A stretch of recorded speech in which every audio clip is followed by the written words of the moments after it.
దేవుని ప్రణాళికలో ఏర్పాటులో ఉన్నాడు కాబట్టి దేవుడు తన అన్నల నుంచి తప్పించాడండి.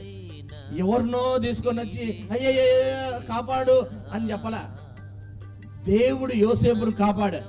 వాళ్ళ మనసులను మార్చాడు, తన హృదయాన్ని మార్చాడు, తన అంతరంగ జీవితంలో వాళ్ళు ఉన్నటువంటి క్రూరత్వం అయినటువంటి ఆలోచన నుంచి వాళ్ళు కొట్టి పడేసి అమ్మేద్దాం, ఆ గుండెలో పడేసంగా వాడిని తీసి అమ్మేద్దాం అనే ఆలోచన వచ్చింది. కానీ ఇంకా రాడులే, ఇంకా వీడిని చూడలేంలే, ఈ యోసేపును మేము ఎప్పుడు కల్లారా మేము చూసేటువంటి రోజు రాదులే అనుకొని వాళ్ళు అనుకున్నారండి. కానీ నిజంగా దేవుడు చేసినటువంటి గొప్ప కార్యం చూడండి. తన అన్నదమ్ములందరూ పెద్దమ్మిట్లో గమనించండి, ఆ లేఖన భాగాలు చదివితే పెద్దమ్మిట తన అన్నదమ్ములను చూసి పెద్దమ్మిట్ల యోసేపు ఏం చేస్తాడు తెలుసా? వాళ్ళు 10 మంది వచ్చినప్పుడు వాళ్ళని చూసి ఏం చేస్తాడు?